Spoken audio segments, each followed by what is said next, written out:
Setetes air dalam tabung reaksi jatuh. Pada saat ini, sepatu pria itu segera mengeluarkan asap biru. Dia melihat ke bawah. Yang langsung ketakutan, dia berdiri diam. Melihat bahwa reaksi siswa itu agak tidak biasa. Xiao Hongzong di sebelahnya bergegas memeriksa apa yang terjadi.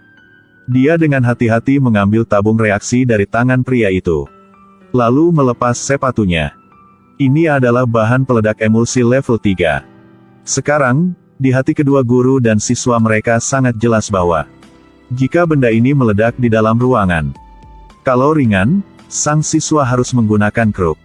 Kalau berat, hidup mereka berakhir. Xiao Hongzong mengangkat sepatu dengan kedua tangan dan berjalan dengan hati-hati. Keduanya keluar bersama. Ketika dia sampai di tepi pemandian pasir, Xiao Hongzong membuangnya. Sebuah ledakan terdengar. Dan sekarang mereka berdua lolos dari bahaya.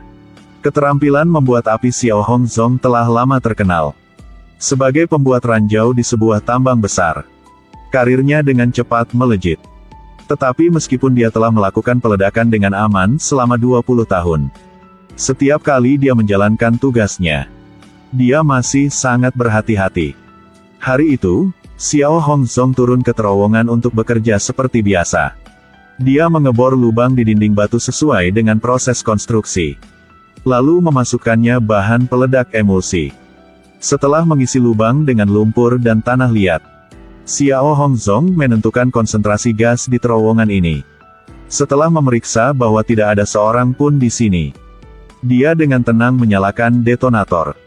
Kemudian terdengar ledakan. Namun sekarang, hati Xiao Hongzong langsung merasa panik. Karena suara dia mendengar ada yang tidak beres.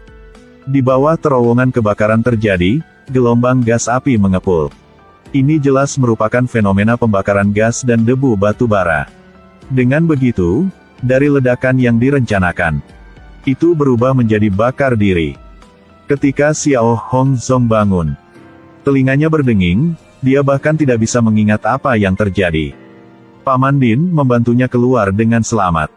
Melihat 4 mayat di kamar sebelahnya, Xiao Hongzong tahu bahwa ini adalah orang-orang yang meninggal di ruang bawah tanah. Ada sepasang sepatu emas yang tersisa. Tidak tahu apakah sepatu ini memengaruhi mengemudi. Namun, kecerobohan Xiao Hongzong jelas mempengaruhi keuangan pemilik tambang, Li Yi. Pada saat ini, Li Yi takut dan marah. Aku sudah melakukan ini selama 20 tahun. Tidak pernah terjadi apapun. Aku tidak tahu mengapa itu terjadi. Kamu baru saja meledak dan membunuh 4 orang. Beritahu aku cara menenangkan keadaan saat ini. Pada akhirnya, bos memutuskan untuk mengikuti aturan tambang. Jika orang itu mati, berikannya 30.000 yuan. Jika orang itu hidup, berikannya 3.000 yuan. Satu-satunya persyaratan adalah tidak memberitahu pihak berwenang. Xiao Hongzong dengan ceroboh menjatuhkan mangkuk nasi. Dia berdiri di luar pintu. Yang pergi mencari kekasihnya untuk menangis dan curhat. Xian Hong berusia lebih dari 30 tahun dan masih menawan. Terutama bibir merah mudanya, yang menaklukkannya sejak dia masih muda. Di bawah penyambutan nyonya rumah, mereka makan hotpot pedas. Setelah 1 malam saling menyembuhkan, makin Xiao Hongzong berpikir, makin dia merasa ada yang salah. Meskipun Xian Hong ingin mengambil kesempatan ini untuk menjalani kehidupan yang damai bersamanya, tapi Xiao Hongzong tidak bisa mengendalikan kekeras kepalaannya. Di malam hari, dia menyelinap ke ruang bawah tanah. Setelah beberapa saat penyelidikan, dia menemukan masalahnya ada di lumpur. Fungsi lumpur adalah untuk memblokir debu ranjau darat. Tapi Xiao Hongzong bisa mencium bau bensin di dalamnya. Sebelum dia bisa memikirkan apa yang harus dilakukan selanjutnya, Xiao Hongzong baru menoleh. Sebatang besi mendekat. Orang yang datang adalah Direktur Keselamatan, Pak Din. Ada yang salah dengan lumpurnya. Pak Din menyuruhnya untuk tidak peduli dengan urusan orang lain. Mengapa kamu begitu peduli urusanku? Mereka berdua bertarung sebentar dengan senjata dingin di ruang bawah tanah. Dari cara serangan Pak Din terlihat, dia mungkin ingin membunuh Xiao Hongzong. Pada akhirnya, Xiao Hongzong menggunakan seluruh kekuatannya. Dan untuk sementara menjatuhkan Pak Din. Di depan Li Yi, Xiao Hongzong mengeluarkan bukti. Di dalam lumpur seharusnya ada air bersih. Tapi sekarang lumpur ini dibakar api. Melihat ada yang mengkhianatinya, Li Yi benar-benar memalingkan wajahnya. Dia menekan Pak Din langsung ke ember air. Tentu saja, orang yang memiliki kemampuan merampok tambangnya. Li Yi memiliki jawaban di dalam hatinya. Berapa banyak uang yang kamu terima dari Cheng Fei? Beraninya kau menipuku. Li Yi secara brutal membunuh orang. Awalnya, dia membunuh pengkhianat untuk mencegah konsekuensi di masa depan. Tapi yang tidak dia tahu adalah, seluruh proses pembunuhannya telah difilmkan. Di jalan, pria itu dikejar polisi. Melihat kedua jalan terkepung, dia mengeluarkan pisaunya dan menggaruk ponselnya dengan liar. Lalu buang ke tempat sampah.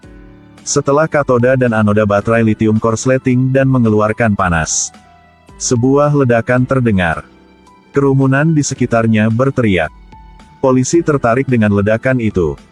Xiao Hongzong dengan mudah lolos. Di tambang, ledakan merenggut 5 nyawa. Tapi semua petunjuk mengarah ke sang pembuat ranjau, Xiao Hongzong. Keseriusan kasus meningkat. Kedua pemilik tambang akhirnya tidak bisa duduk diam lagi. Pemilik Cheng sedang berkonsentrasi berlatih kaligrafi. Sekarang, seorang pria mengenakan sepatu emas yang membawa bawahan-bawahannya ke kamar. Sebelum Li Yi sempat membuka mulutnya, Cheng Fei membalikkan kartu truf. Dapatkah kamu menangani kecelakaan di tambang? Toh, itulah 4 nyawa manusia. Tiba-tiba muncul seseorang yang mampu mengancamnya. Li Yi benar-benar dalam masalah. Sekarang dia tahu bahwa video pembunuhannya kemarin direkam kembali oleh Cheng Fei. Cheng Fei menyeka tubuh sang putranya mengalami polio sambil membuat syarat dengannya. Dia menetapkan syarat yang tinggi. Jika Li Yi ingin menyelamatkan hidupnya, menyerahkan dia 7 tambang. Li Yi masih ingin menawar. Tapi Cheng Fei tidak memberinya kesempatan. Jika kita telah menandatangani kontrak, ambillah kameraku. Aku tidak punya cadangan. Li Yi sudah ditangkap olehnya. Jadi dia hanya bisa menandatangani kontrak yang tidak adil itu. Ketika dia kembali ke perusahaan, makin dia memikirkannya, makin dia merasa salah. Bertahun-tahun yang lalu, dia telah mengambil tindakan dengan putra Cheng Fei, yang membuat pemuda itu berubah menjadi orang kondisi vegetatif. Jika Cheng Fei ini mengambil tindakan, dia hanya akan mengambil uang, bukan nyawanya. Ini membuatnya sulit dimengerti. Bisnis bernilai miliaran kita. Tetapi kamu hanya memintaku ribuan yuan uang kompensasi. Ini terlalu mudah. Li Yi berpikir sebentar. Dia melirik ke samping. Sepertinya ada lampu merah yang berkedip-kedip di kabinet di sebelahnya. Setelah Li Yi membuka kabinet itu, dia akhirnya mengerti niat Cheng Fei. Sialan. Ledakan terdengar. Rumah langsung berubah menjadi oven. Meskipun Li Yi dengan tenang berjalan menuruni tangga, bagian belakang tubuhnya sudah tidak ada lagi. Pemilik tambang meninggal. Melihat itu, Xiao Hongzong dan salah satu bawahannya yang berdiri di lantai bawah cepat berpisah, satu orang ke satu arah. Cheng Fei kemudian menginstruksikan si pembunuh Awei bahwa asal-usul bom waktu adalah dari Xiao Hongzong. Saatnya menghabisi 2 guru dan siswa bodoh ini. Ketika Xiao Hongzong tiba di bengkel, tubuh siswanya udah dingin. Tiba-tiba, tali baja mencengkeram leher Xiao Hongzong dari belakang. Setelah berjuang sebentar, Xiao Hongzong dijepit di bawah brankas oleh Awei. Untuk menambah berat badan, Awei menendang kakinya ke lemari. Hampir membunuh Xiao Hongzong. Akhirnya berkat keakraban dengan Medan, Xiao Hongzong berhasil menemukan tabung reaksi di atas meja. Dia melemparkan ke arahnya 2 tabung yang meledak. Awei keluar rumah. Xiao Hongzong melihat keluar jendela. Sekarang Awei tidak terlihat lagi. Mengikuti suara, polisi juga datang. Kapten Su dengan hati-hati masuk. Melihat ruangan yang akan meledak, Xiao Hongzong memancing keduanya keluar. Di sini, polisi-polisi masih menembak dengan sembarangan. Ada suara keras di belakang. Baru sekarang kedua polisi itu tahu bahwa Xiao Hongzong baru saja menyelamatkan mereka. Di pabrik yang ditinggalkan, Xian Hong datang dan memberikan nasi kepada Xiao Hongzong. Hal-hal telah berjalan sejauh ini. Dia berniat yang segera melapor ke polisi. Tapi Xiao Hongzong tidak mempercayai Kapten Su. Ketika mereka meninggal dia juga ada di sana. Apalagi, resep dinamit itu diberikan olehnya. Dia dulu bahkan ditahan. Xiao Hongzong pernah dihukum karena membuat mesiu. Dan orang yang membawanya ke penjara adalah Su Feng. Keduanya meskipun teman sejak kecil. Tetapi karena kejujuran Su Feng, Xiao Hongzong tidak dapat melihat ibu tuanya untuk terakhir kalinya. Mobil biasa. Tapi di dalamnya ada pasangan yang berniat melarikan diri. Pada saat inilah Xiao Hongzong mengetahui bahwa Xian Hong sedang hamil. Cinta antara keduanya begitu dalam sehingga tidak bisa diungkapkan dengan kata-kata.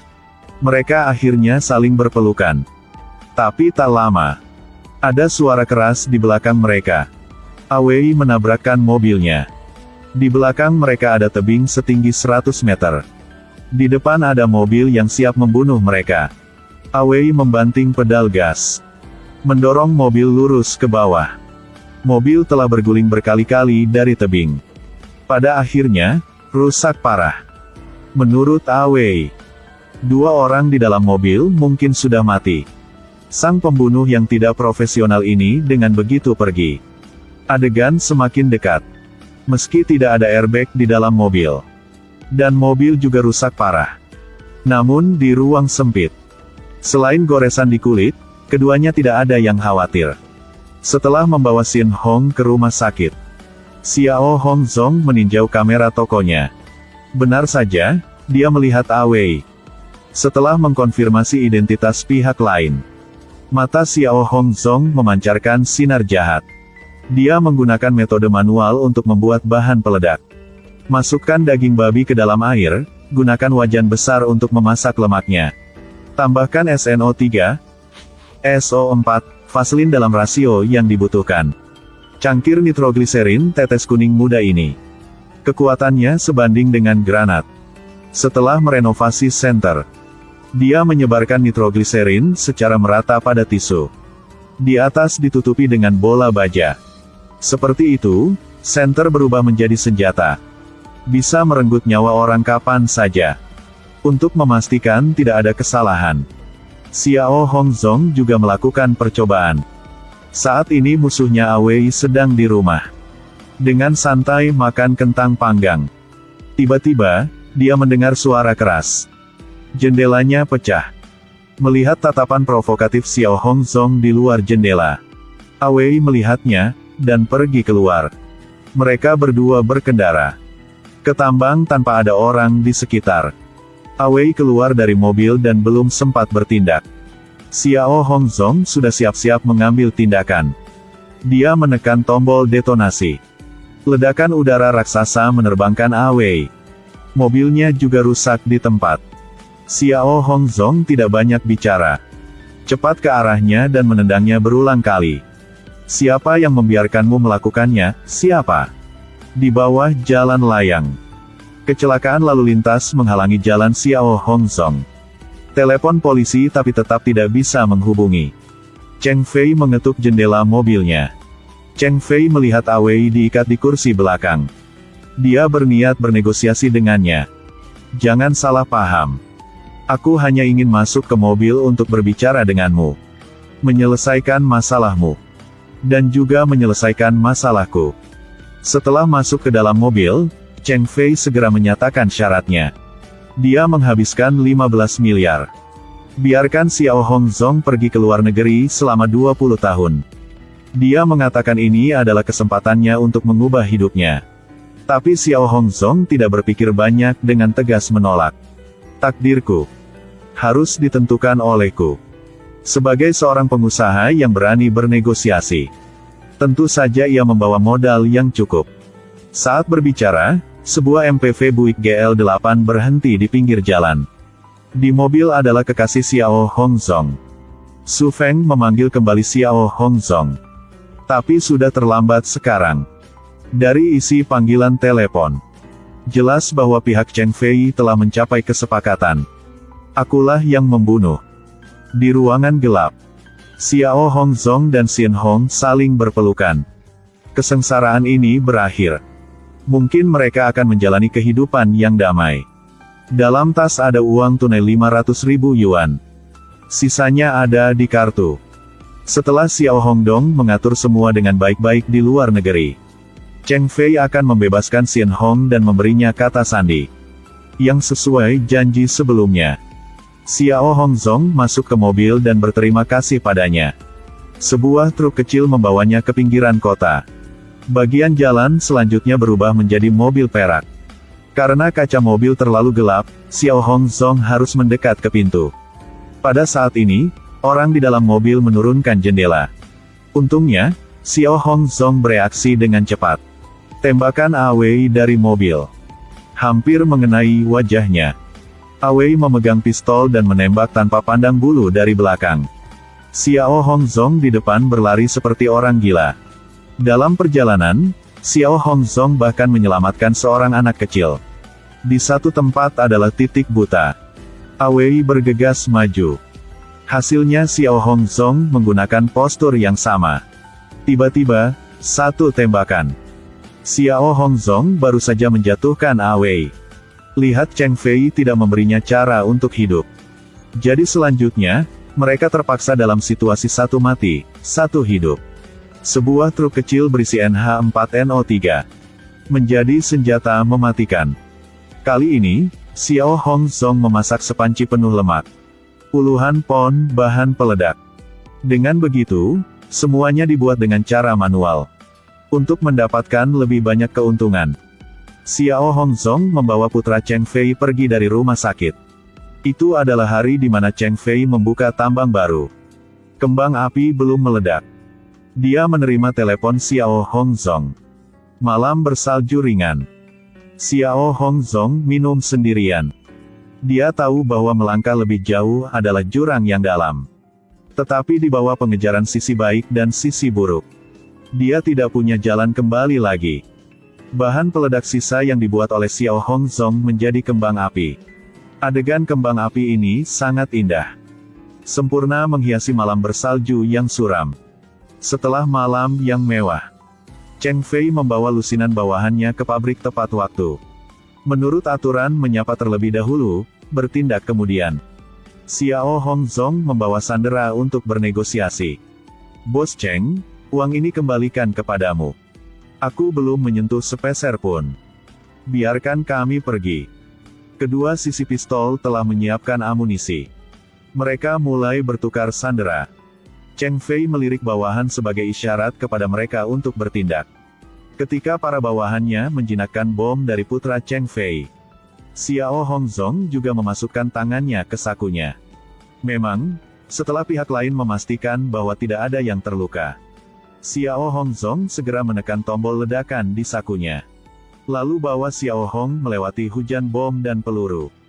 Dia menyembunyikan Xiao Hong di dalam kotak yang sudah disiapkan sebelumnya. Dia sendiri kembali untuk menyelesaikan Cheng Fei. Orang-orang di pihak Cheng Fei melepaskan tembakan. Xiao Hongzong membidik waktu yang tepat untuk memutar detonator. Segera lapisan api pecah ke langit. Dan orang-orang Cheng Fei semuanya diledakkan. Asap dan api telah berlalu. Semua bawahan yang dibawa Cheng Fei meninggal. Bahkan putranya tertusuk pipa baja. Xiao Hongzong hendak membawa Xiao Hong melarikan diri. Tapi entah bagaimana, Cheng Fei menodongkan pistol ke kepalanya. Dan memborgol Xiao Hongzong di satu sisi. Kamu mengambil semuanya dariku. Aku harus mengambil semuanya darimu. Cheng Fei memanjat Xiao Hong.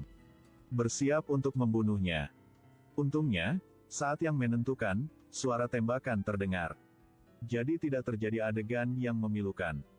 Jadi Su Feng tiba tepat waktu. Su Feng baru saja menyelamatkan Xiao Hong. Punggungnya dipukul dengan tongkat listrik. Dengan rompi anti peluru, sebenarnya Cheng Fei belum mati.